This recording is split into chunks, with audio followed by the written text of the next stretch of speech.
കാലിക്കറ്റ് സർവകലാശാല ഡി-സോൺ കലോത്സവത്തിനിടെയുണ്ടായ സംഘർഷത്തിന്റെ കൂടുതൽ ദൃശ്യങ്ങൾ ഇപ്പോൾ പുറത്തുവരുന്നുണ്ട്. എസ്.എഫ്.ഐ പ്രവർത്തകർ സ്റ്റേജിൽ കയറിയിരുന്ന് പ്രതിഷേധിച്ചു. തടയാൻ ചെന്ന വിദ്യാർത്ഥിയെ കൂട്ടം ചേർന്ന് മർദ്ദിക്കുന്നതുമൊക്കെ തന്നെ ഈ ദൃശ്യങ്ങളിൽ ഉണ്ട്. വിധി നിർണയത്തിൽ അപാകതയുണ്ടെന്ന് ആരോപിച്ചുകൊണ്ടായിരുന്നു സ്റ്റേജിൽ കയറിയിരുന്ന് എസ്.എഫ്.ഐ പ്രവർത്തകർ മുദ്രാവാക്യം വിളിച്ചത്.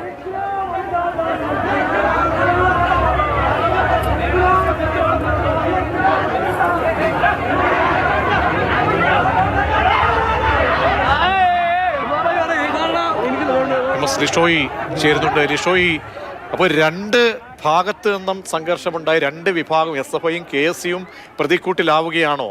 രാവിലെ വന്ന ദൃശ്യങ്ങൾ പുതുതായി മറച്ചേരി എന്നുള്ള ദൃശ്യങ്ങൾ കൂടി വരുമ്പോൾ തീർച്ചയായും, അതായത് ഇതിന്റെ എല്ലാം തുടക്കം ഇവിടെ നിന്നാണെന്ന് പറഞ്ഞുകൊണ്ടാണ് KSU പ്രവർത്തകർ ഇപ്പോൾ പുതിയ വീഡിയോ പുറത്തുവിട്ടിരിക്കുന്നത്. അതായത് ഈ പരിപാടി അലങ്കോലമാകുന്നതിന് മുൻപേ, ഈ കലോത്സവം നിർത്തിവെക്കുന്നതിന് മുൻപേ തന്നെ ഈ നാടക മത്സരം നടക്കുന്ന സമയത്ത് അവിടെ ഈ വിധി നിർണയത്തിലും അതിനോടൊപ്പം തന്നെ മുൻപ് നടന്ന മത്സരങ്ങളിലെ വിധി നിർണയത്തിലും അതിനോടൊപ്പം തന്നെ നാടകത്തിന്റെ നടത്തിപ്പിലെ അപാകതയിലും എല്ലാം തന്നെ ചൂണ്ടിക്കാണിച്ചുകൊണ്ടാണ് ഇത്തരത്തിൽ എസ്.എഫ്.ഐ പ്രവർത്തകർ സ്റ്റേജിൽ കയറി ഇരുന്ന് പ്രതിഷേധിച്ചത്. ഇതേ തുടർന്ന് ഇവരെ ഈ സ്റ്റേജിൽ നിന്ന് മാറ്റാനായി KSU പ്രവർത്തകർ അവിടെ എത്തി. ആ സമയത്ത് KSU പ്രവർത്തകരെ ഈ കൂട്ടത്തിലുണ്ടായിരുന്ന എസ്.എഫ്.ഐ പ്രവർത്തകർ വളഞ്ഞിട്ട് തല്ലുകയും ചെയ്തു.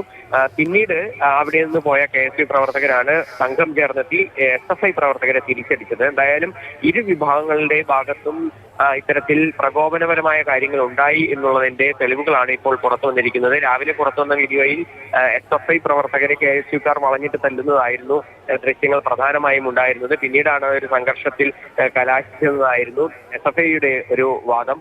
എന്നാൽ ഇപ്പോൾ പുറത്തുവന്ന ദൃശ്യങ്ങൾ ഇരു വിഭാഗങ്ങളിൽ നിന്നും ഇത്തരത്തിൽ പ്രകോപനപരമായ കാര്യങ്ങൾ ഉണ്ടായിട്ടുണ്ട് എന്ന് തെളിയിക്കുന്നതാണ്. എന്തായാലും മാള പോലീസ് ഇത് സംബന്ധിച്ച് കേസെടുത്തിട്ടുണ്ട്. ശരി ലിഷോ, എന്തായാലും ഇരു വിഭാഗത്തിന്റെ ഭാഗത്തും തെറ്റുണ്ട് എന്നത് തെളിയിക്കുന്ന രീതിയിലുള്ള ദൃശ്യങ്ങളാണ് ഇപ്പോൾ പുറത്തു വന്നിരിക്കുന്നത്. എന്തായാലും ഇതുമായി ബന്ധപ്പെട്ട നേതൃത്വവും ഒക്കെ ഒരു ഉത്തരം പറയേണ്ടി തന്നെ വരും.